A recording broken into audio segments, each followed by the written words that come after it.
Yo, miren, estoy con licencia médica porque tuve un problema en una pierna, pero gracias a Dios ya estoy saliendo, pero todavía estoy con licencia, pero igual hago estas reuniones especialmente con personas que están necesitando ciertas orientaciones en el ámbito de la epidemiología, porque como ustedes saben, nuestra especialidad es muy, muy subespecializada y en la región habemos 2 personas que trabajamos en esto y yo por eso estoy encantada de poder ayudarlo. Así que la idea es que si yo voy pasando las diapositivas y ustedes tienen alguna duda, las vayan escribiendo en el chat y así después, al final de mi presentación, podemos revisar todas las dudas y entramos a un ámbito de preguntas y de interacción, ¿no es cierto?, donde ustedes puedan, ojalá después de esta clase, resolver todas las dudas que tengan desde el punto de vista desde la epidemiología, ¿cierto? Así que miren, vamos a partir, yo les voy a mostrar primero un recuento, un poquito de lo que nosotros llevamos. A ver, voy a tratar de ver si es que se puede abrir esto. Un segundito, por favor. No sé si se han dado ustedes, ¿cierto?, cuenta.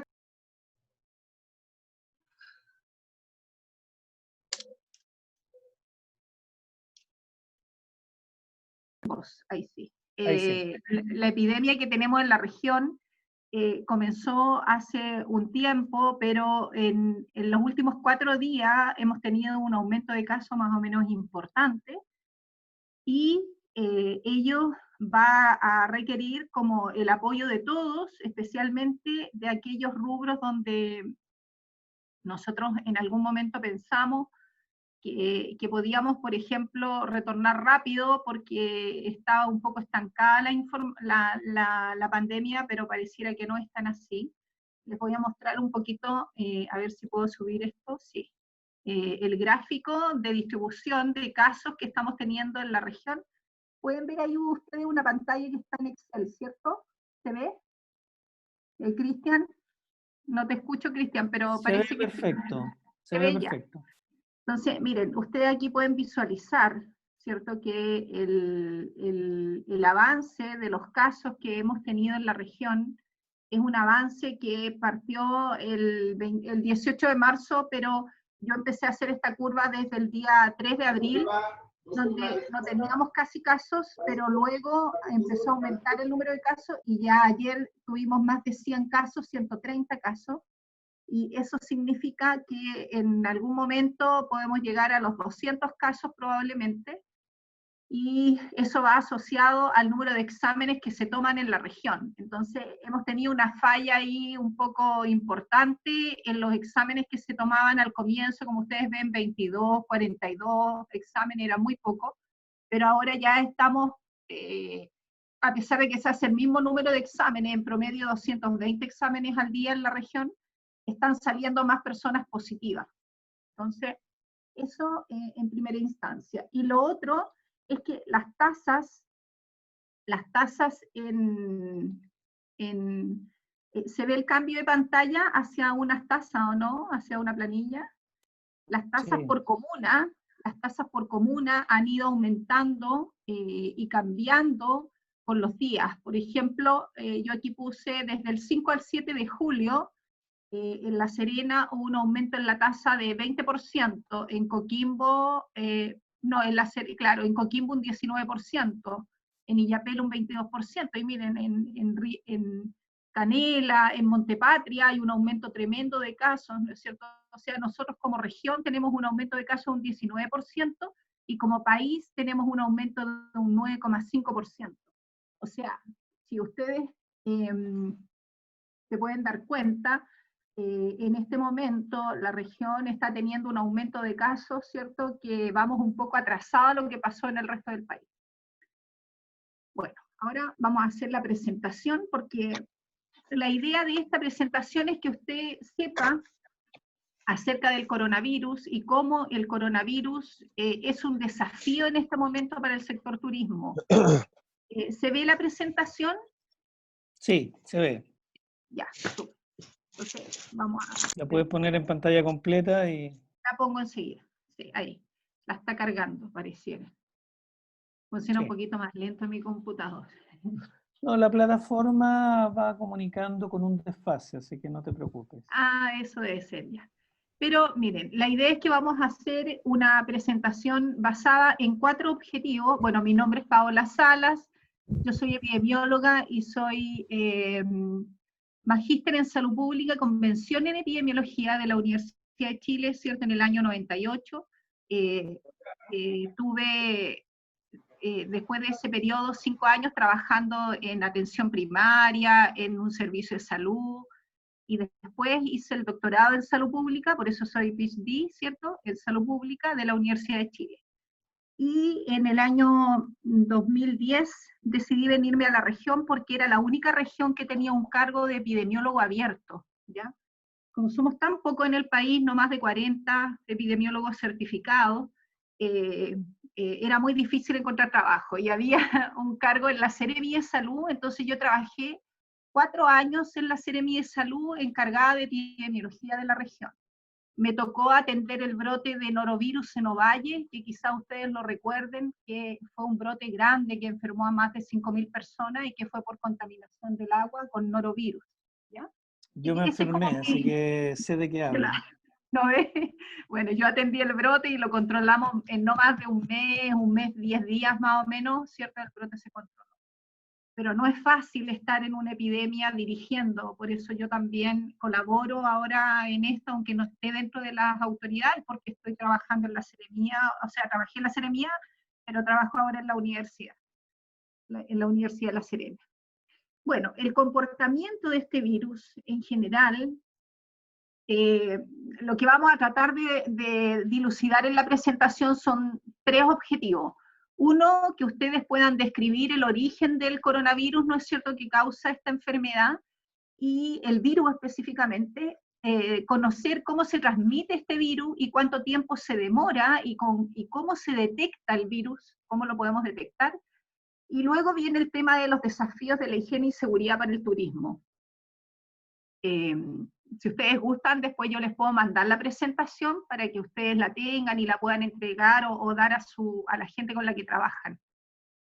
El virus se llama coronavirus porque tiene la forma de una corona, como ustedes ven, ¿cierto? Es una cosa redonda y que tiene hacia afuera una bicapa lipídica. Entonces, lipídica se le llama en el ámbito de la salud a algo que es como una grasa.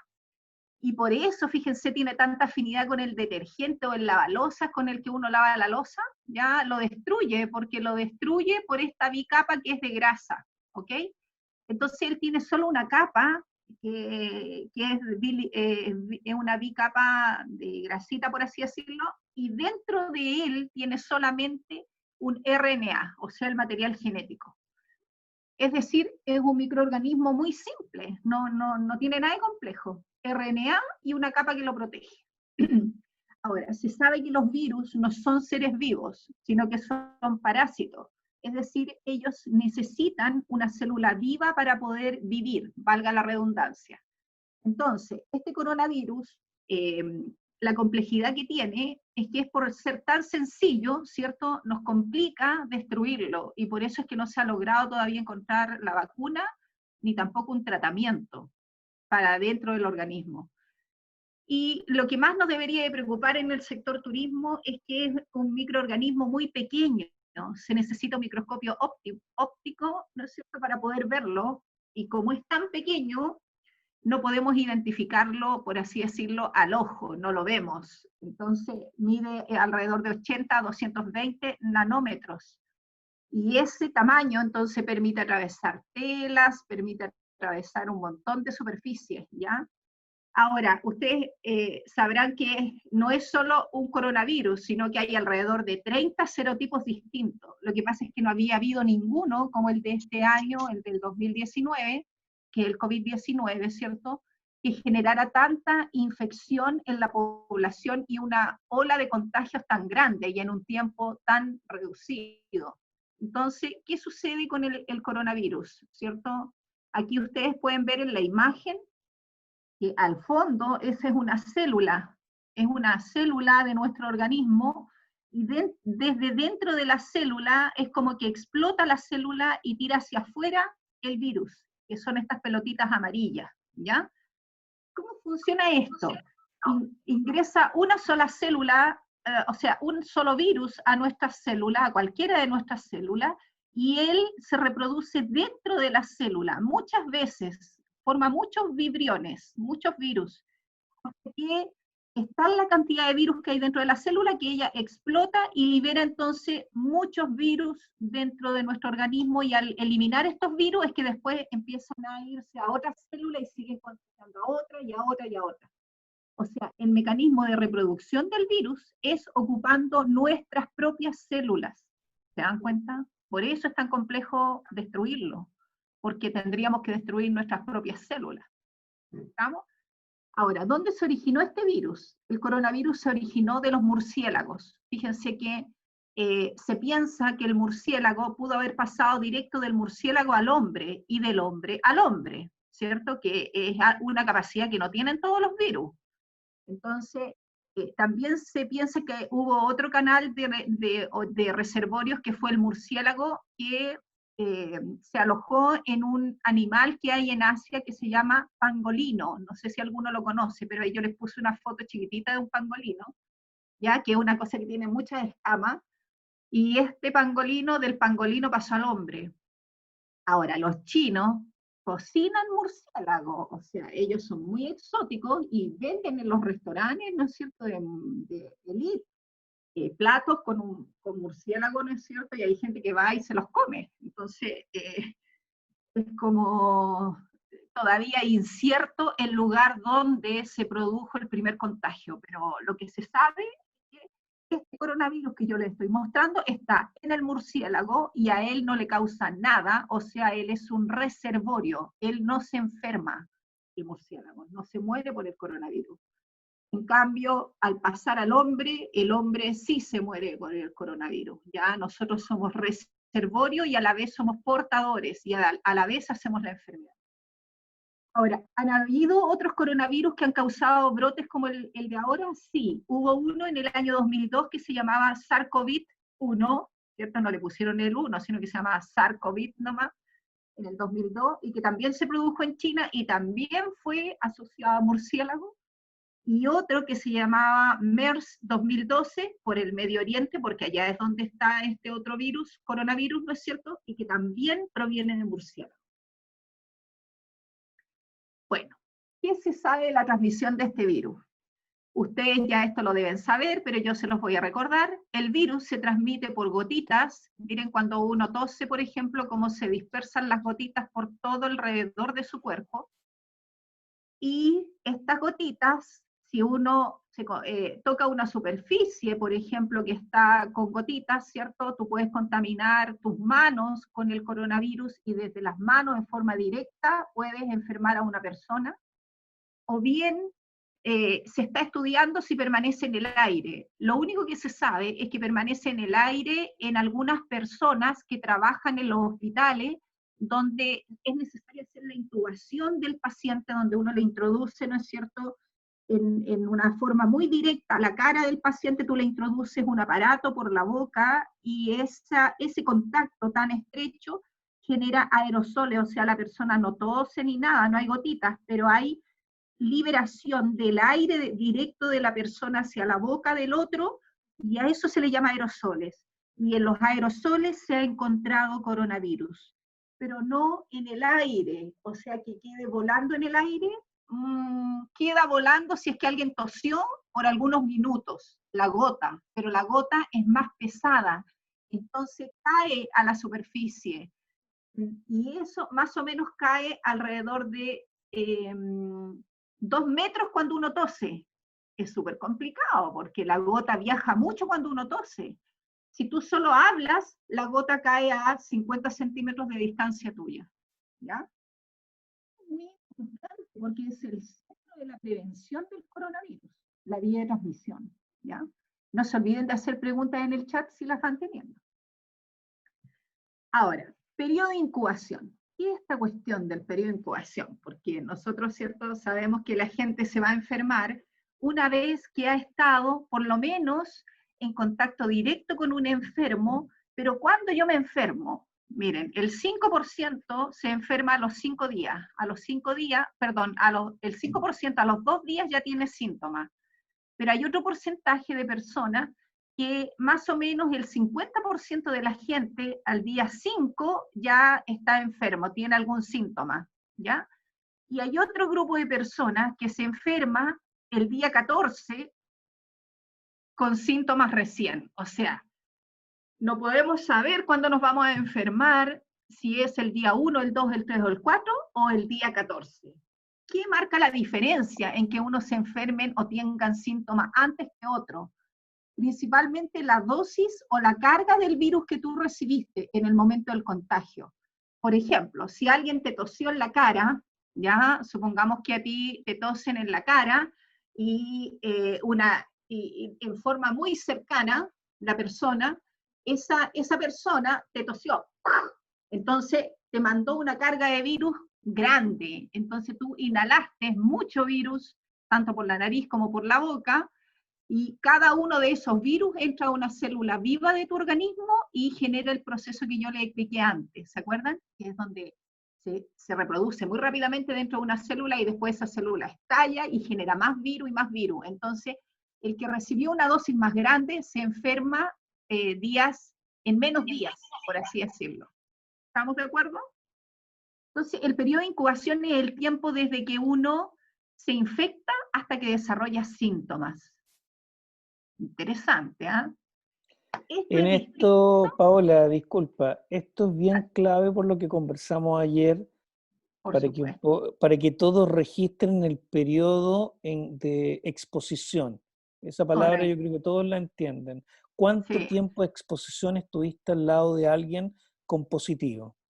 exacto. Es súper importante porque que nosotros tengamos siempre, ¿no es cierto?, que alguien, por ejemplo, tiene síntomas, pensemos que ese es positivo y tú ojalá lo dejes registrado en un calendario, porque después va a ser importante saber desde el día en que tú te contagiaste, ¿no es cierto?, por esto que vamos a hablar ahora, que viene a continuación y que se llama el periodo infeccioso, ¿ya?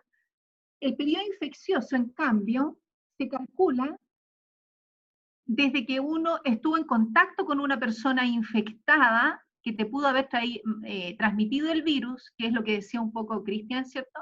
Aquí hay una persona que estaba infectada y que habló contigo, entonces te contrajo, te transmitió el virus. Entonces, este virus ya que tú tienes en el cuerpo, te demoras, el color naranjo, el periodo de incubación. Podrías demorarte 14 días en hacer síntomas. Ven ahí el monito con el dolor de cabeza para arriba, ¿cierto? No lo pude hacer en realidad estas imágenes son de John Hopkins, ¿cierto? Que es del CDC, que es como la información más oficial que encontré para poder mostrárselas, pero la idea es que aquí entonces el periodo de incubación es de 14 días, uno puede demorarse en hacer síntomas, pero en promedio uno se demora 5 días, ¿ya?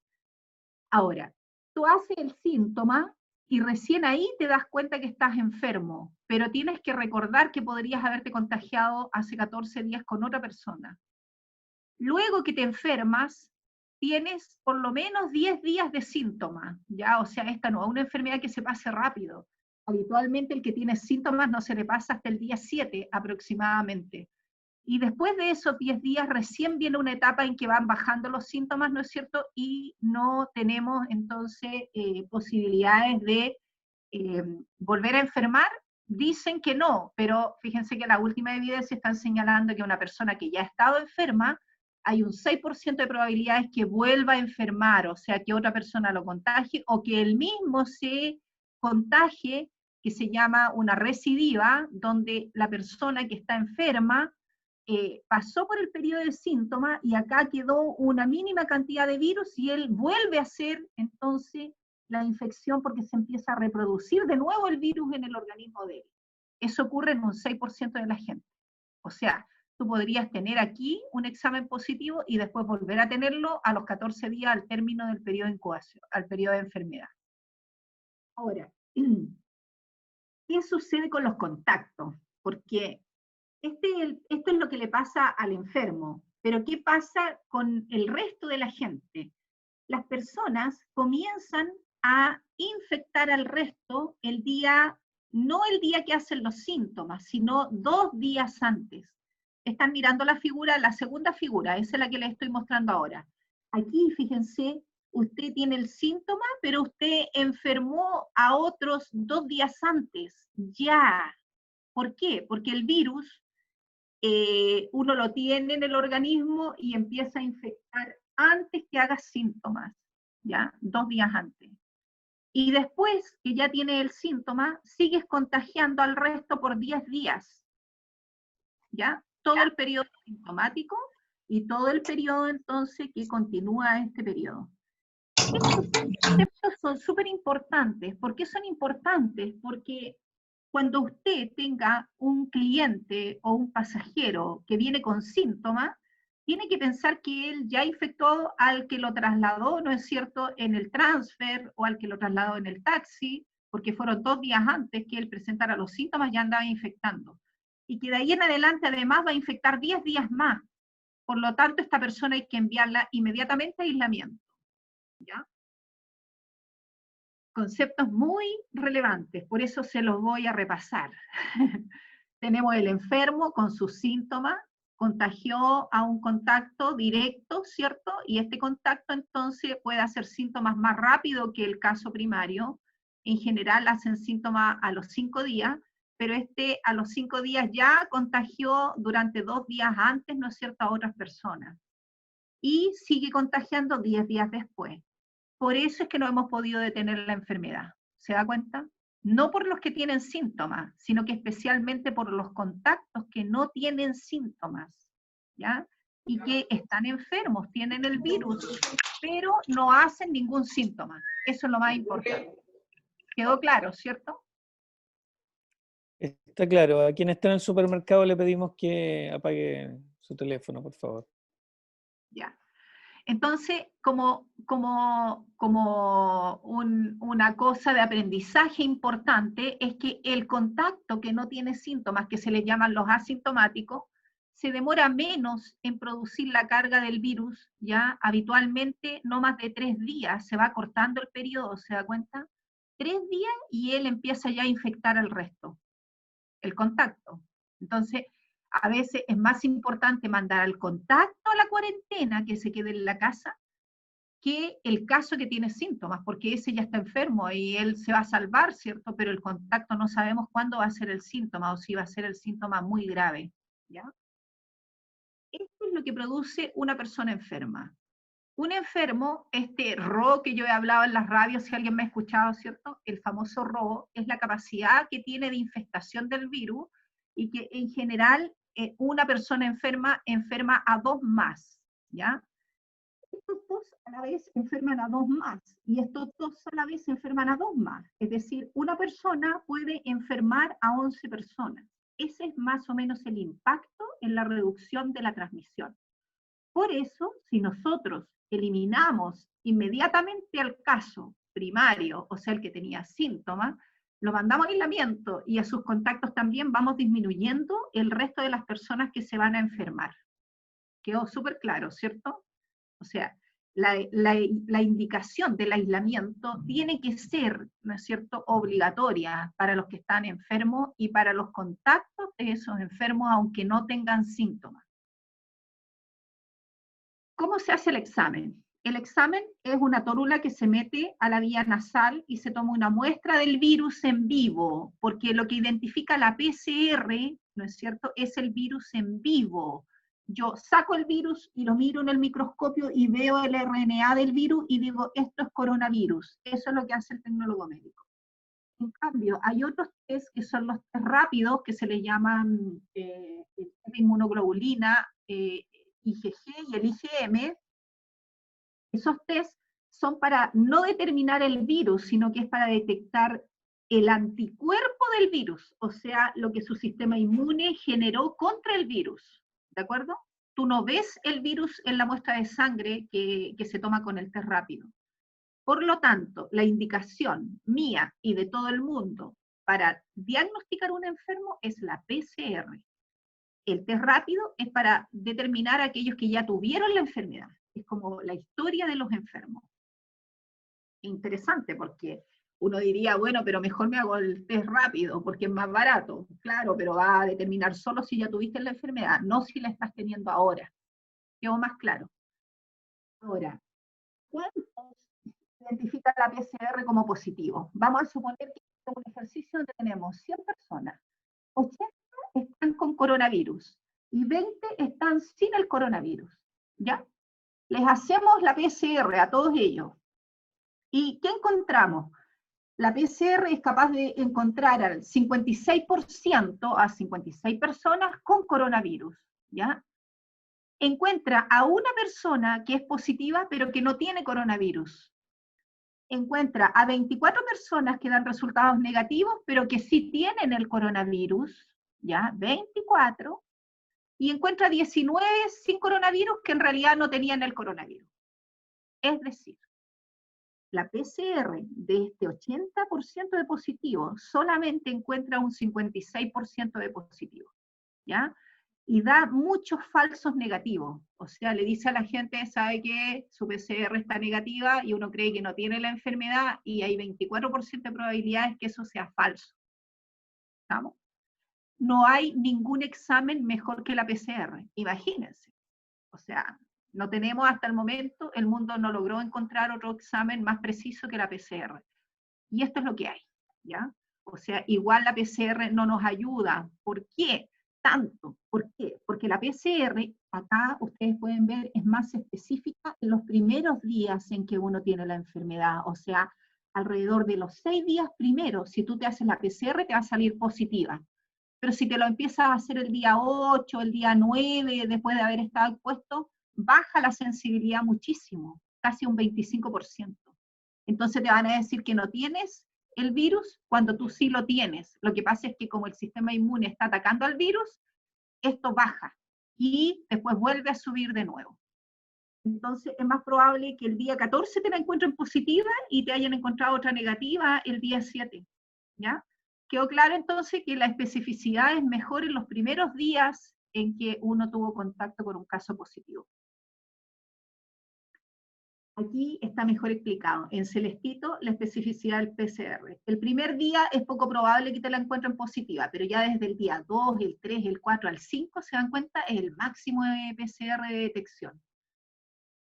Y después empieza a bajar la sensibilidad. Y la inmunoglobulina, que es, por ejemplo, la inmunoglobulina G, la verde, está positiva principalmente después de la segunda semana, o sea, del día 14 en adelante. Si queremos hacer test rápido de nuestros trabajadores, por ejemplo, para saber si ellos ya tuvieron la enfermedad, tendríamos que hacérsela después de los 14 días de haber estado expuesto a un caso, ¿ya? Eso es como lo ideal.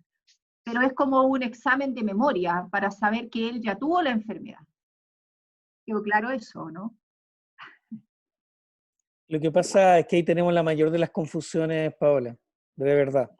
En términos que pensábamos que los test rápidos eran de detección temprana, pero después nos referimos a las preguntas que ya tengo 2 en el WhatsApp. Claro, porque mire, voy a aprovechar de entonces explicar al tiro eso.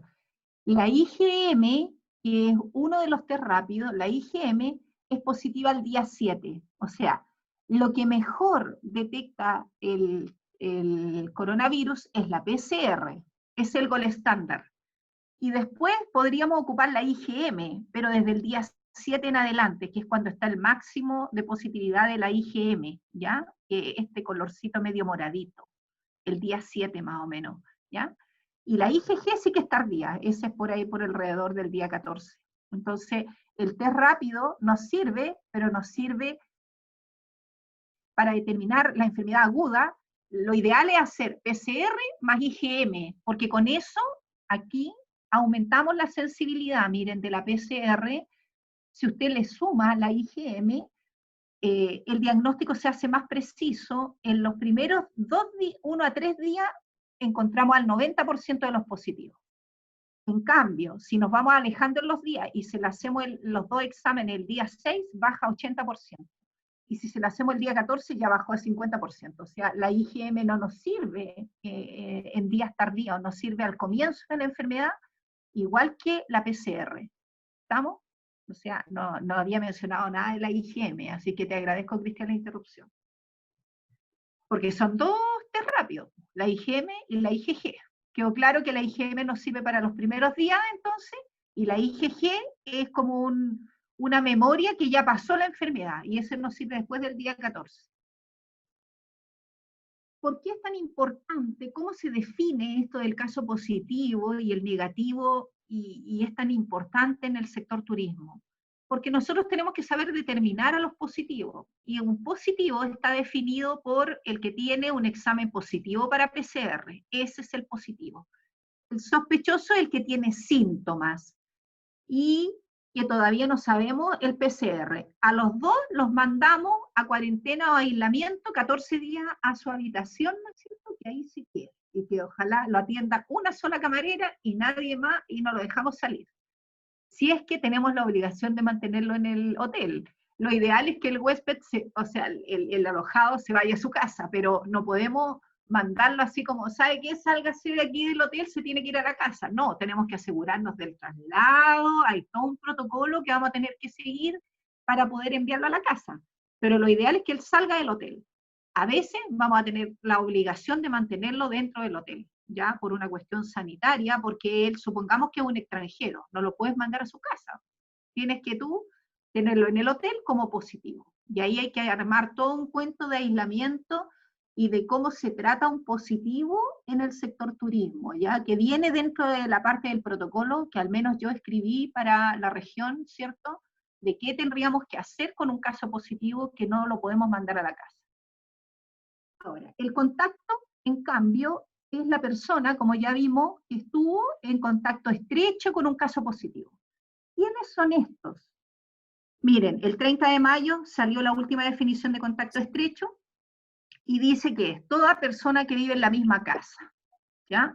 Ese es el primer grupo que va a estar en contacto estrecho y que por lo tanto esa persona está positiva hasta que no se determine todo lo contrario, tenga o no tenga síntomas. ¿Quién más es contacto estrecho? Aquel que estuvo físicamente a menos de 2 metros de una persona por 15 minutos. Ahora, la norma nacional dice 1 metro, pero yo les voy a explicar por qué la OMS ahora se determinó que sean 2 metros.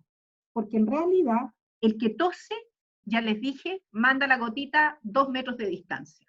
¿Ok? Entonces, yo en mi presentación pongo 2 metros. Usted, si quiere, acoge la norma del ministerio que es de 1 metro, pero para el sector turismo yo creo que tenemos que manejar algo un poco más estricto, ¿ya? Luego tenemos el contacto, el tercer grupo de contacto estrecho es el que estuvo en el mismo espacio por 2 horas consecutivas.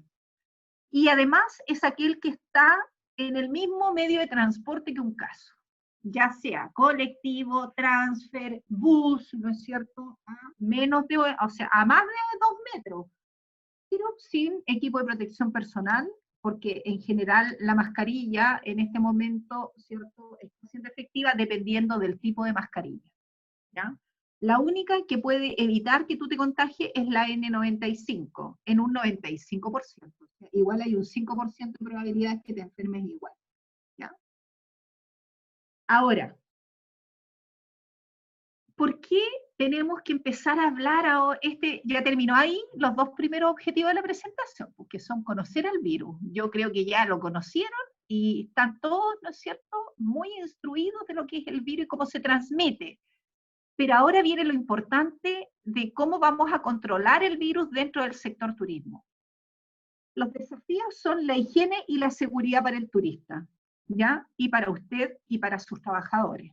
Entonces, en ello, tenemos que hablar de 2 conceptos que son importantes, la asepsia y la antisepsia. Esto en el área de salud es como el pan de todos los días, pero probablemente para ustedes era más común verlo en las cocinas, por ejemplo, porque para evitar los ETA, las enfermedades transmitidas por alimentos, nos exigen cumplir con ciertos protocolos donde uno tiene separadas las áreas sucias de las áreas limpias, ¿cierto? Donde tú tienes que manejar el lavado de manos, por ejemplo, ya como una medida de asepsia o de antisepsia, y tienes que manejar cierta limpieza de algunas zonas con cloro. Eso era más era lo único que sabíamos de cómo teníamos que mantener la higiene dentro del restaurante, por así decirlo, en una forma más estricta. Ahora, lo que ustedes tienen que pensar es que ya no es la pura cocina, ahora es todo el hotel, o todo el hostal que tiene que manejarse de esa manera. O sea, sacamos el concepto de lo que se hacía en la cocina a la recepción, a el lugar donde tenemos los comensales en el restaurante, ¿cierto? Al spa, en todos lados tenemos que hacer asepsia y antisepsia, ¿ya? Y esto tiene ciertos principios. Por ejemplo, cuando uno se lava las manos, siempre uno tiene que hacerlo desde el centro a la periferia. O sea, uno va rotando la mano desde el centro a la periferia, la punta de los dedos, o de arriba hacia abajo, ¿cierto? Pero en general, lo más adecuado es hacerlo desde abajo hacia arriba, por ejemplo. Entonces, ya me complicaron la cuestión, pues, doctora, porque ya yo pensé que era lavarme las manos nomás. No, pues, también es la forma en que te lavas las manos. Entonces, todo esto vamos a tener que enseñarlo a nuestros trabajadores, vamos a tener que enseñarlo, a aprenderlo nosotros mismos, como jefes probablemente, ya vamos a tener que aprenderlo. El huésped que alojemos le vamos a tener que enseñar a lavarse las manos, porque si mi hotel está libre de coronavirus, yo quiero mantenerlo libre, entonces usted tiene que aprender a vivir al modo de este hotel que está libre de coronavirus. Entonces le voy a tener que hacer, ¿no es cierto?, una demostración de cómo se lavan las manos en su hotel. No sé, pues usted tiene que empezar a ponerse mucho más estricto con la higiene también de los visitantes, ¿de acuerdo? Entonces, es decir, ahora tenemos que aprender a hacer un turismo a modo coronavirus, así le llamo yo. ¿Bien? Definiciones. Asepsia, miren lo que es la asepsia. Es un conjunto de procedimientos para conseguir la ausencia o reducir los microorganismos. Por ejemplo, el aislamiento de los positivos y el distanciamiento físico, también el uso de equipo de protección personal, entran dentro de lo que es una asepsia. Es un procedimiento. ¿De acuerdo? En cambio, la antisepsia son procedimientos destinados a eliminar el microorganismo, como por ejemplo la sanitización, que es el lavado de mano o la limpieza que uno hace de la superficie. Y también la desinfección con cloro diluido, eso es parte de la antisepsia. Se da cuenta que los dos conceptos, nosotros en el protocolo nos dicen hay que hacer limpieza y desinfección, pero nadie nos ha dicho por qué, po. Porque son la base de la eliminación de los microorganismos, que es la asepsia y la antisepsia, ¿ya? Y que ambos involucran procedimientos, y los procedimientos son ocupar equipos que me mantienen alejado de un microorganismo, como es, por ejemplo, usar un equipo de protección personal, guantes, mascarilla, delantal, ¿no es cierto?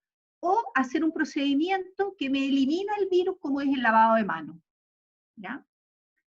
Importantes estos conceptos. Nosotros estamos proponiendo para la región mínimo una capacitación para el sector turismo de estos conceptos que hay que mirarlos más en detalle. Y además yo necesito que los lugares donde se va a implementar esto, probablemente las personas sepan que la asepsia, por ejemplo, hay que hacerla de manera correcta. O sea, no es solo usar la mascarilla, sino que yo necesito ver cómo se está poniendo la mascarilla la camarera, ¿ya? Quiero ver cómo se lo está sacando, porque no es un procedimiento que baste con que uno se lo ponga nomás, sino que hay que hacerlo de manera correcta, ¿ok? Entonces, estos son los principios básicos, se llaman precauciones universales en la asepsia, ¿no es cierto? Es el uso de la mascarilla, los guantes, la pechera y el escudo facial, ¿sí? Entonces, la forma de ponerse la mascarilla, por ejemplo, es que tú pescas de los hilos, ¿no es cierto? Y te pones la mascarilla y la ajustas ahí en la nariz y después te pones el escudo facial y luego te lavas las manos y recién ahí te pones los guantes, ¿ya? Entonces, el lavado de manos, ¿cierto? Es un procedimiento de antisepsia, o sea, usamos un químico para eliminar al microorganismo.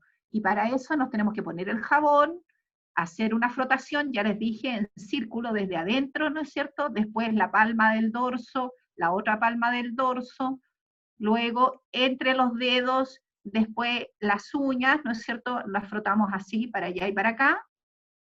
Luego nos lavamos el dedo gordo, que nadie se limpia el dedo gordo, luego las uñas dentro de la palma de la mano, y finalmente la muñeca, que no está puesta aquí en el 8, pero en general es la muñeca, y después recién nos enjuagamos las manos.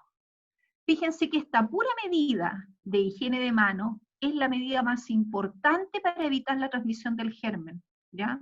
Y evitamos cualquier tipo de infecciones, no solo la del coronavirus, ¿ya? Acuérdense que ahí va a ir la técnica para que ustedes la reproduzcan. Aquí en las manos, luego, entonces, y lo otro es que hay que contar 20 segundos. ¿Cómo lo vamos a contar? Cantando el cumpleaños feliz. Miren, cumpleaños feliz, te deseamos a ti, cumpleaños felices, que los cumplas feliz. Eso dura 20 segundos. Eso es un Apaguemos la lavado de vela. manos, y ese es un lavado de mano correcto, ¿de acuerdo? No como nosotros lo hacemos, que nos echamos jabón y nos enjuagamos. No, para eliminar el virus del coronavirus, tienen que ser los 20 minutos, y usted tiene que cantar el cumpleaños feliz y acordarse de mí, ¿de acuerdo? Porque yo quiero que todos canten muchos cumpleaños felices, ¿cierto? Hay que salir de esta, así digo yo. Muchas gracias, linda forma de aprender. Por supuesto, Cristian. Bueno, aquí tenemos entonces el uso de la mascarilla. Miren esta persona cuando tose. ¿Se dan cuenta cuánto elimina la gota para allá? 2 metros cuando alguien tose. Por eso el lavado de manos antes de usar la mascarilla es importante. Después tú te pones la mascarilla, ¿no es cierto? Pero tienes que ponerla por el lado correcto, ajustarla acá arriba en la naricita, ¿no es cierto? Idealmente, que te cubra toda la boca y la barbilla, no andarla trayendo en el cuello ni en la frente, ¿ya? No tocar la mascarilla cuando la andas usando por fuera, porque eso, mi marido, por ejemplo, le toca ahí la mascarilla por fuera, a cada rato. Entonces no sirve de nada porque se contagia las manos, ¿cierto? Y después de usar la mascarilla hay que quitarla con las manos limpias. Se lava las manos usted y después se la saca con los hilitos y la deja, si es que dura más de 3 días, como la N95, que dura 3 días, la puede dejar colgada en un clavito, ¿no es cierto? Y esa no usarla por 3 días. Y tener 2, y si va a salir antes de 3 días, usa otra, ¿ya? Y después podés volver a usarla, pero la idea es que no vuelvas a tocar la mascarilla por fuera, porque ella puede venir contaminada desde afuera por alguien que estuvo cerca tuyo y que al hablar nomás, ¿cierto?, eliminó entonces el virus, ¿ya?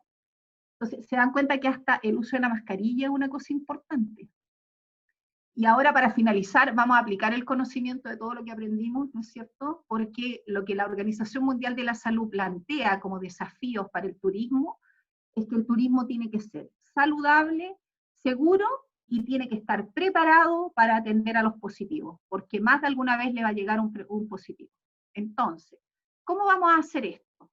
Aplicando lo que yo les acabo de enseñar, pues. O sea, saludable, todo nuestro equipo de trabajo tiene que estar saludable, o sea, idealmente tener, ¿no es cierto?, la posibilidad de hacerles PCR a nuestros trabajadores si es que se presenta alguno que haya tenido contacto de un caso positivo, que ojalá se quede en la casa, pero que igual le hagamos el examen o que exijamos que la Seremi le vaya a hacer el examen, y mantener saludable a nuestros trabajadores. Es el primer principio que plantea la Organización Mundial para un turismo saludable, ¿ya? Que los trabajadores, el empleador los mantenga sanos, ¿ya? Y que además ellos aprendan una conducta de autocuidado y de cuidado dentro de su trabajo, ¿ok? Seguro, seguro significa que yo voy a tener mi hotel o mi hostal, ¿no es cierto? Y va a ser un hostal seguro, o sea, yo voy a querer ir a comer a ese restaurante porque sé que tiene delimitada los espacios, ¿cierto? Que nadie entra si no llegó con su mascarilla.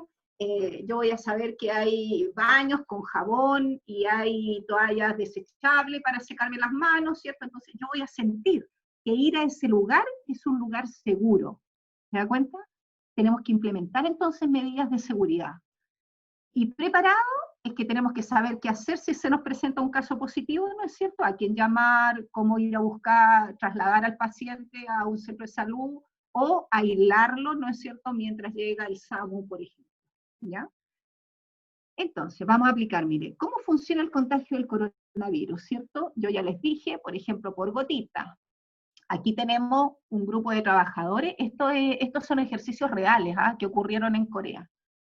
Trabajadores que estaban agrupados en el piso 11, en una reunión, o puede que hayan estado comiendo, ¿ya? Y ellos, ¿qué pasó? De estos 11 trabajadores, 13 puestos durante la jornada laboral, 9 se enfermaron de coronavirus. ¿Por qué? Porque simplemente estaban muy cerca, ¿ya? Entonces uno dice, bueno, pero fueron 9 nomás. El problema es que ellos estaban en una estancia donde había 137 trabajadores juntos, ¿ya? Y estaban en un sector, entorno cerrado, que es un poco lo que yo decía del supermercado Unimark acá que hubo en las compañías, ¿cierto? Aunque uno crea que es un espacio muy grande y que no está cerrado, un supermercado es una estancia cerrada. Entonces, su hotel va a ser una estancia cerrada. Por eso es que usted tiene que pensar que no van a ser solo ellos los que se van a contagiar, sino que podrían llegar a contagiarse 79 más dentro de esos 137, o sea, el 56% se va a enfermar, ¿ya? Esa es la diseminación comunitaria. A esto es a lo que estamos llegando. ¿En qué etapa estamos nosotros en nuestra región? Estamos aquí determinando recién los primeros 9, pero vamos a llegar a esto probablemente, ¿ya? O quizás ya estamos en esta etapa y no estamos siendo capaces de hacerle exámenes a todos, nada más, ¿ya? Pero créame que esto es diseminación comunitaria. ¿Qué tenemos que hacer entonces? Solamente lo que hizo otro piso, que fue el piso número 3, parece, no, el 11, ese era el 11, este parece que fue el piso 9, no me acuerdo, pero en el ejercicio, donde ellos lo que hicieron fue separar los espacios de la gente. Entonces, había uno aquí, otro acá, otro en cada mesa, 2 alejados por 2 metros, ¿no es cierto? Y hubo solo 5 contagios. Si podemos evitar, ¿por qué? Porque lo que sucedió fue que la ventilación en el anterior, ¿cierto? Aquí, la ventilación que uno cree que es súper buena, no sirve para nada en el coronavirus, al contrario, disemina el virus. Entonces, tenemos que ventilar en forma natural los espacios, abrir las ventanas de manera de que el virus, ¿cierto?, se elimine del espacio aéreo, y separar a las personas 2 metros, utilizar, ¿no es cierto?, la ubicación en zigzag de las personas, no una frente al otro, sino que en zigzag, ¿ya? Eso. Y evitar aglomeraciones de empleados, o sea, lo ideal es no hacer reuniones, o hacer reuniones por Zoom, ¿no es cierto?, y tener espacios de comida para personas que vayan por turno a comer, ¿ya? Mantener empleados, entonces, distanciados, combinados de trabajo y con horario flexible. Y evitar el contacto físico, ¿sí? O sea, ojalá, si uno se va a parar, avisar. Oye, yo voy a pasar ahora por el ascensor, así que no suba nadie más. Listo. Avisar. Un restaurante hecho de la vida real. Todo esto ocurrió en Wuhan, no sé, nunca lo he podido pronunciar muy bien, pero en China. ¿Qué pasó? En el restaurante, en uno de los restaurantes, que era en otro piso, ¿cierto?, había aire acondicionado. En esta planta no hubo ventilación externa, no habían ventanas, entonces habían puros ventiladores artificiales. Llegó un enfermo a la mesa A, ¿sí? ¿Qué sucedió? Que la ventilación artificial contribuyó a que el de la mesa A, ¿no es cierto?, generara, el paciente 0, generó un contacto en la mesa C, y uno diría, pero ¿cómo? Aquí hay 4 metros de distancia. Sí, pues, pero resulta que la ventilación te ayudó por el espacio que estaba cerrado a que el virus recirculara. Y lo mismo ocurrió entonces con la mesa, con las otras mesas, ¿no es cierto?, que estaban cercanas. Entonces la mesa A, la B y la C, del mismo sector, se contagiaron. Y otra cosa importante es el tiempo en que permanecieron estas personas en el restaurante. Por eso, si tú estás menos de 2 horas con una persona, eres positivo, contacto estrecho. ¿Por qué? Porque el mismo espacio cerrado hace que por el tiempo de exposición que estuviste allí, el virus empezara a circular entre todos. Interesante, ¿no? O sea, hay un concepto de tiempo de exposición que es importante, ¿ya? ¿Cómo resolvemos esto? Porque aquí, miren, ustedes ven cómo el ventilador, el flujo de aire, es el que ayudó, ¿no es cierto?, a la diseminación del virus. Evitar, entonces, la ventilación de este tipo. Si usted no puede evitarla, tiene que abrir los espacios, sacar ojalá afuera las mesas, siempre que sea posible, trasladar al exterior las mesas, ¿ya? O instalar ventilaciones artificiales, o sea, naturales, abriendo las ventanas, ¿no es cierto?, incorporando calor o frío, ya sea a través de ventanas que tengamos que agregar, o usar siempre filtros de aire, también es otra posibilidad, ¿cierto? O sea, que el mismo ventilador tenga un reciclaje de filtro en el aire, ¿ya? Y ampliar el distanciamiento entre las mesas. ¿Cuánto? 2 metros entre la espalda de la silla y la espalda del otro. Entre las espaldas tiene que haber 2 metros por lo menos de distancia. Transporte, otro tema para el turismo, ¿cierto? El transporte, este es un pasajero cero en una vía de transporte. Si no hacemos nada, un pasajero puede enfermar a 23 personas más dentro de un bus de 40, por ejemplo. Ahora, lo peor es que aquí el aire acondicionado contribuye a ese contagio, ¿no es cierto? Y nosotros no estamos considerando el aire acondicionado como un factor de distribución del virus, entonces hay que empezar a considerarlo. Por eso, aunque usen mascarilla dentro de un bus, ¿cierto? El aire acondicionado hay que eliminarlo, lamentablemente, mientras tengamos pandemia. ¿Qué es lo más eficaz entonces para evitar el contagio? Miren, aquí puse una pirámide del Centro de Control y Prevención de Enfermedades de Estados Unidos, el CDC, ¿no es cierto?, que es como el gurú de la pandemia en conocimiento. Y estoy completamente de acuerdo con ellos que esto es lo que hay que hacer. Si nosotros hacemos protección, como por ejemplo el uso de la mascarilla, esto es lo que estamos evitando de la enfermedad. Súper poco eficaz, nada. ¿Por qué? Porque el virus traspasa las mascarillas, especialmente las de género que estamos usando, que no sirven de nada o muy poco, porque la mascarilla de género es capaz de atajar la gota, pero no el virus que atraviesa. Entonces, lo ideal es que nosotros con la mascarilla tengamos consciente que lo que vamos a evitar es esta punta del iceberg. Luego, si restringimos el movimiento de las personas, ¿no es cierto?, que no salgan de las casas, vamos generando esta otra posibilidad de contagio. Pero si creamos barreras físicas, por ejemplo, si en el restaurante ponemos estas placas transparentes que van a mantener a las familias que vayan a comer, ¿no es cierto?, dentro de un cubículo transparente, ¿ya?, de protección para todo ese grupo de personas, eso, el control de ingeniería, o sea, agregar barreras físicas, nos van a proporcionar una mayor protección que el uso de la mascarilla. Entonces, esas placas hay que simplemente limpiarlas y desinfectarlas, ya al menos cada vez que sea recambiada la mesa, ¿no es cierto?, con nuevos comensales. Y finalmente, la distancia física es lo que va a controlar el virus. Si mantenemos la distancia de 2 metros, es la medida más eficaz que el uso de la mascarilla y todo lo que usted ocupa y cree que con eso está protegido. Los túneles sanitizadores no sirven de nada. ¿Ya? Gracias. Listo. He terminado la presentación. No sé, ahora vamos a atender todas las consultas que hayan tenido. No sé qué les parece. Bueno, primero que todo, muchas gracias.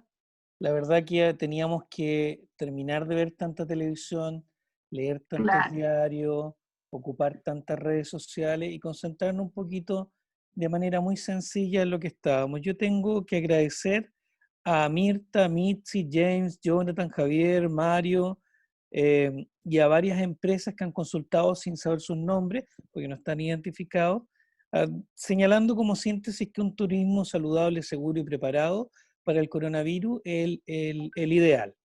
Exacto. Hay las siguientes preguntas, que no sé si las vas a poder tener todas en tu memoria, sino yo te las recuerdo para que las puedas responder.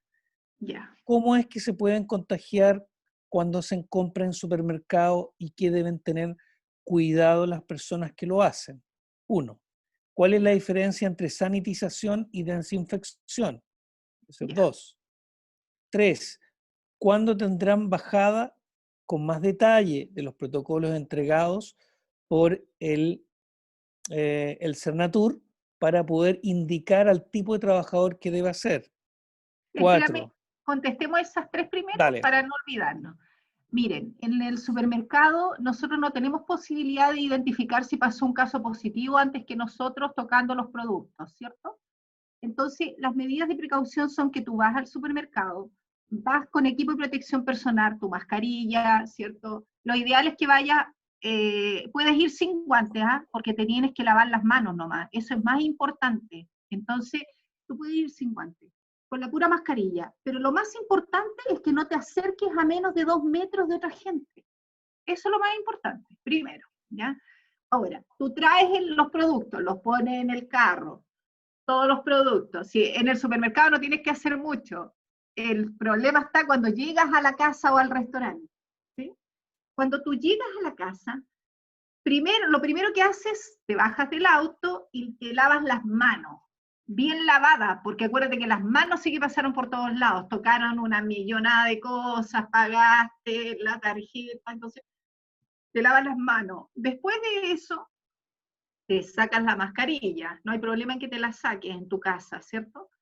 Y luego tienes que, cada producto por lo menos, dependiendo del tipo de producto, ¿sí? Tienes que limpiarlo o desinfectarlo. ¿Y cómo se hace esto? En general uno pone un paño que lo usa solo para eso y le rocías con cloro las soluciones, 1 litro de agua y 3 cucharadas de cloro grande, 3 grandes, de esa clorinda verde que venden en los supermercados en todos lados, el más básico. Ese es hipoclorito de sodio al 5%. Entonces 3 cucharadas le pones a 1 litro de agua y eso le rocías a este paño que vas a usar solo para lo que trajiste del supermercado. Y eso lo pasas por todas las superficies, por fuera del paquete de fideo, y vas dejando el paquete de fideo guardado en un sector donde ojalá nadie lo toque por 4 días. Eso es como lo ideal. 3 días bastan. Porque el máximo que dure el virus en una superficie es 3 días. Entonces, lo ideal es que tú no vayas a hacer la compra para lo que necesitas hoy día. Pues. Ojalá lo hagas para reponer nomás.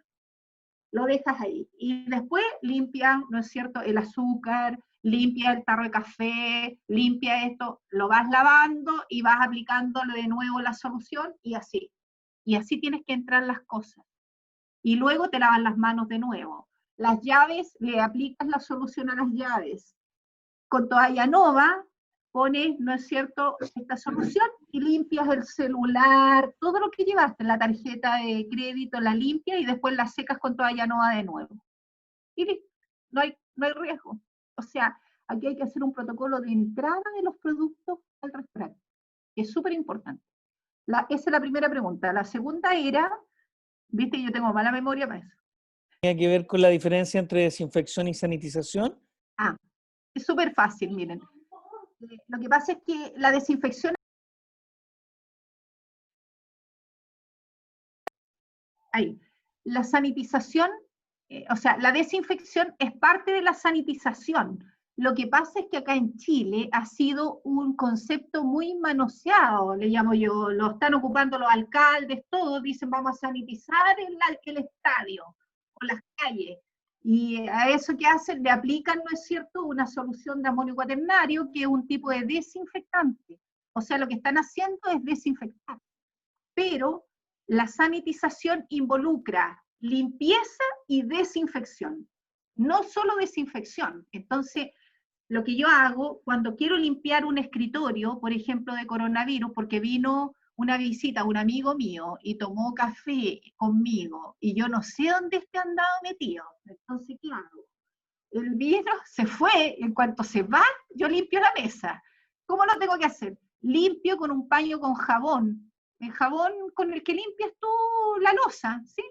La limpia, le pasa otro paño para enjuagar y después le aplica esta solución desinfectante que yo te acabo de decir cómo se prepara, un litro de agua más 3 cucharadas de cloro. Le aplica esa solución y dejas que se seque sola la solución de tu mesa.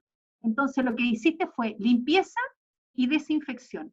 Ese es el procedimiento completo de sanitizar. No el que están haciendo de que usted pase por un túnel donde le aplican el puro desinfectante. Eso no sirve de nada o sirve muy poco. ¿ya? Otras preguntas son, ¿cuán importante es el uso de los guantes? ¿Cómo tratar a pacientes en positivo en restaurantes? Creo que eso lo explicaste después de que se hizo la pregunta.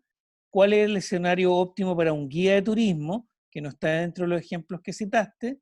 Ahí nomás, ¿Qué capacidad deben ocupar los minibuses de 16 personas y qué se hace con el aire acondicionado? ¿Qué pasa con las piscinas frías y hay eventual contagio a través del agua? Y si la exposición al sol de superficie elimina el virus. Tan buenas las preguntas. Muy Bueno, yo bueno. tengo mala memoria, pero voy a ir contestando algunas que me acuerdo. Me acuerdo la de la piscina, que es lo mismo que va a ocurrir con los spas, ¿cierto? Los spas en los restaurantes, o sea, en los hoteles grandes, o el jacuzzi y todo eso. La idea es que, mira, la Organización Mundial de la Salud propone que no se cierren las piscinas, por ejemplo, porque el coronavirus no se ha detectado en el agua. Es un dato interesante, ¿ah? Súper bueno, ¿ya? No hay coronavirus en el agua potable, por ejemplo. Ya él se destruye con el agua, porque probablemente como está hecho esta bicapa de grasa, ¿cierto? Se destruye. Entonces, las piscinas no son ningún problema de mantenerlas abiertas. No hay problema de contagio. La otra pregunta, ¿ah? La otra pregunta que me acuerdo, ¿De una, superficie elimina el virus? ¿cuál superficie? De nuevo, de nuevo. Con el internet. Obviamente, espérate, obviamente el cambio de agua de la piscina tiene que hacerse con el procedimiento que yo les decía después de limpieza y desinfección. Ahora, los pisos hay que limpiarlos y desinfectarlos todos los días dentro de esa piscina, sí, pues, lo que está por fuera, lo que no tiene contacto con el agua, porque ese piso sí mantiene el coronavirus 3 días, ¿sí? Entonces hay Ya. que limpiarlo todos los días.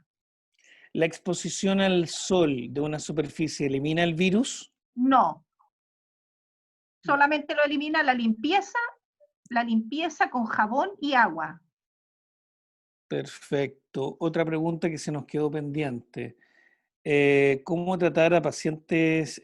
¿Cuál es el escenario óptimo para abordar el trabajo de un guía de turismo, el transporte en minibús y el uso del aire acondicionado en el mismo? Sí. En el tema de transporte, ¿cierto? Lo ideal es lo que se está utilizando en Europa, donde nosotros separamos los ambientes con placas de estas transparentes entre los pasajeros, ¿ya? Tú podrías tener un pasajero a menos distancia de otro, siempre y cuando le otorgues como son como unas placas no sé cómo se les llama eso, pero los hombres saben más, pero son como no es vidrio, sino que es como plástico nomás, ya que se pone entre un pasajero y otro. Y una mica. Eso, la mica, muy bien, gracias. Entonces, de mica, tú separas el espacio físico de ellos, ¿cierto?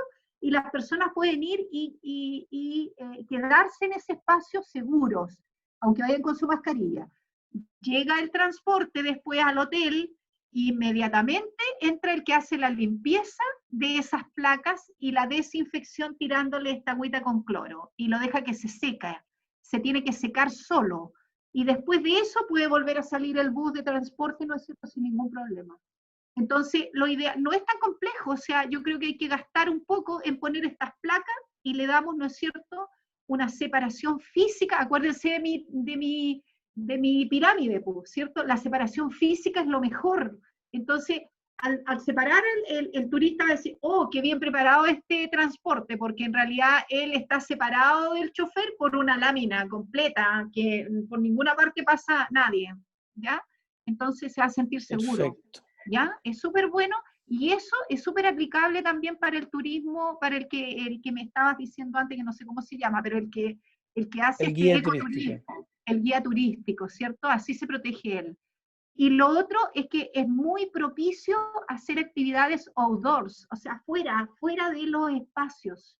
Si tú lo haces a campo libre, tú puedes perfectamente idear una forma de cómo hacer turismo, ¿no es cierto?, de montaña, por ejemplo, o a través de cabalgatas, todo lo que sea al aire libre es bienvenido, ¿ya? Entonces, De acuerdo. el virus no, acuérdense que él no permanece por tener más frío ni más temperatura, ni se elimina. Siempre lo físico es lo más importante. Bueno, y para cerrar tenemos la pregunta sobre los guantes quirúrgicos, qué tan útiles son en la conducta segura como implemento personal, y también cuándo estaría la bajada del trabajo que están haciendo con la Corporación Regional de Desarrollo Productivo, Cernatur, y ustedes como Universidad de La Serena, para redondear y cerrar esta valiosa charla técnica, querida Paola. Sí. Miren, el uso de guantes quirúrgicos, ¿cierto? De guantes normales, lo recomendable es que lo utilicen sí o sí las personas que hacen la limpieza y desinfección. Eso sí, ¿ya?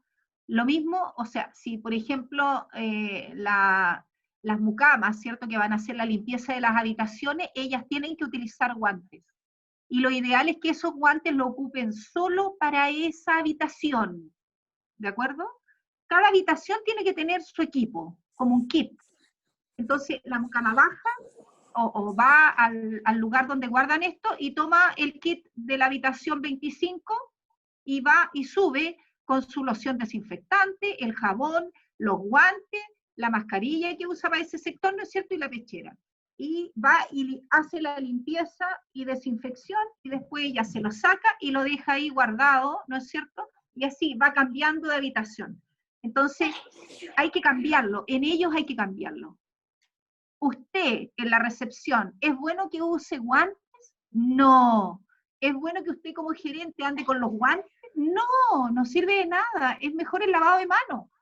¿Ya? El lavado de mano reemplaza 10 pares de guantes que usted se puede poner. Lo que pasa es que tiene que incorporar el hecho de que hay que lavarse las manos cada 20 minutos. Ojalá, si es que está atendiendo a mucha gente, por ejemplo, la recepcionista, se tiene que lavar las manos muy frecuentemente. Ahora, ella va a decir, bueno, pero doctora, yo uso el alcohol gel. Sí, pero el alcohol gel después de 2 usos seguidos no sirve de nada. Tiene que reemplazarse por el lavado de mano. Entonces, ella puede ocupar el alcohol gel por algunas horas, pero después tiene que obligadamente ir a lavarse las manos porque no le sirve de nada el alcohol gel. ¿Estamos de acuerdo? Está Pero clarito. claro, ya, aquí hay que sacar todos los mitos que nos han metido en la cabeza, ¿ya? Y bueno, para finalizar, nosotros como Universidad de La Serena, como les decía, estamos planteando un programa como este de capacitación a las personas de turismo, porque nos parece importante que esto llegue especialmente a los que van a trabajar después en el hotel o a los que van a hacer la limpieza, el aseo. Entonces estamos proponiendo que exista una capacitación formal, ya hicimos el programa y se mandó a las autoridades regionales y lo tienen ellos ahí en espera de los protocolos nacionales, porque los protocolos nacionales son los que se han demorado. Pero como universidad nosotros ya hicimos un protocolo, que es el de la Organización Mundial de la Salud, está escrito, y se lo mandamos a las autoridades locales, entonces están en espera de que haya un pronunciamiento desde el nivel central para poder entonces empezar a ejecutar el trabajo ya con el sector. Eso es lo que yo les puedo anticipar, o sea, de parte de la Universidad de La Serena está todo hecho, por así decirlo, ¿ya? Estamos esperando para comenzar el programa de capacitación, que es lo que a nosotros nos compete como universidad, ¿no? ¿Cierto?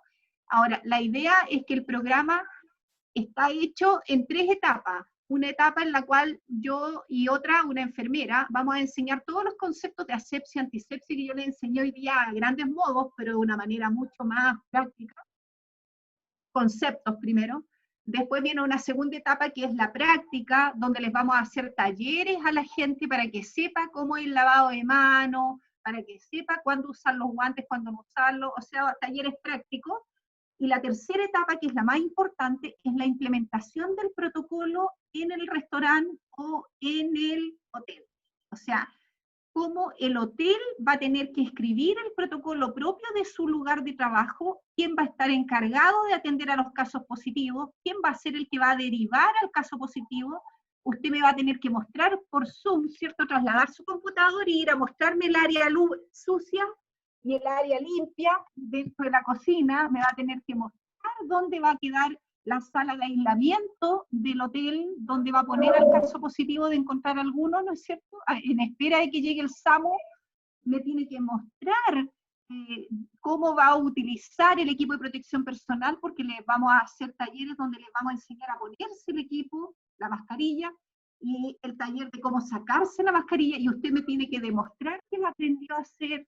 Entonces, el programa de capacitación tiene 3 etapas: conocimiento, taller práctico e implementación del protocolo en la vida real, por así decirlo, ya en su lugar de trabajo. Entonces, eso es lo que nosotros propusimos hacer. ¿Ya? Ahora estamos en la espera, como les digo, desde que el nivel central lo autorice probablemente y las personas, ¿no es cierto?, puedan hacerlo. Lo que el pensamiento de trabajo académico ya está terminado y está escrito y enviado. Bueno, quiero darte las gracias, querida Paola, a ti, muy especialmente, y a todos quienes nos han visto y escuchado a través de esta plataforma Zoom, a aquellos que están conectados a través del live en Facebook, y a aquellos que van a poder ver con más calma, tanto en Facebook como en YouTube, en horas más tarde. No tienen todos la internet por doquier y tampoco tienen los equipos por doquier, y somos comprensivos de aquello. Así que estamos muy contentos, puros mensajes de agradecimiento, de felicitaciones, de precisión, de valor por los científicos y por las personas como tú. Querida Paola, de verdad que ha sido un hallazgo el que te hayamos podido tener, y nos llenamos de orgullo de poder aportar un granito de arena a nuestros micro y pequeños empresarios de Vicuña, que como tú bien sabrás, no lo han pasado nada bien y se quieren preparar para ser los primeros. Ya tenemos que empezarnos a distinguir, porque este destino seguro ha sido de los menos contagios en Chile, el Valle del Elqui. Y tenemos que sentirnos orgullosos por el trabajo que no solamente ha sido de todos los que participamos en esta labor, sino también de la conducta ciudadana, de cómo un destino turístico se cerró, y se cerró conscientemente. Entonces creo que todos nos tenemos que sentir realmente orgullosos. Agradecer a nuestros amigos de Paihuano, de La Serena, de Coquimbo, desde Putre a Puyehue, sean todos siempre cordialmente bienvenidos, de las corporaciones respectivas, de Coquimbo, de Paihuano, de la Asociación Municipal de Turismo de Chile, ahí con Alonso que nos ha acompañado, Juan, Mabel y otros tantos buenos amigos. Y quiero decirles que esta presentación se estará entregando por los medios digitales, y también la presentación que usted nos ha dado y que nos va a enviar, se les enviará a sus correos electrónicos como está comprometido. Así que muy buenas tardes y muchísimas gracias. Gracias a todos, y cuando ustedes gusten, ¿cierto? Yo con mis pies arriba aquí en licencia, pero no creo, ni se notó que estoy con licencia. Muchas gracias. Chao. Chao, chao. Chaito, gracias. Chao. Muchas gracias. A ustedes. Chao, Gracias. Mabel. Chao a todos los amigos. Gabriel, Alejandro, Drago, Rubén, Alonso, Marisol, Daniela, Alki Valley, Sebastián, Daniela, Ana, Carlos, Marión, James, Luis. Muchas gracias, Mirta. Ricardo, Camila, a todos, Marcelo, Alejandra, Daisy, Daniel, nuestro amigo de Aldea Alquina, y a muchos otros que no puedo identificar, la Banda del Valle, Marina Campo, y muchos otros, a la Caro de Casabagua, a la Andrea Daro, y a todos quienes se pudieron conectar. Todo va a quedar guardado y enviado a sus respectivos correos electrónicos, y también, por supuesto, a través de la plataforma de WhatsApp. Que tengan muy buen resto de día. Gran trabajo, gracias Cristian, se pasaron, tremenda presentación. Gracias.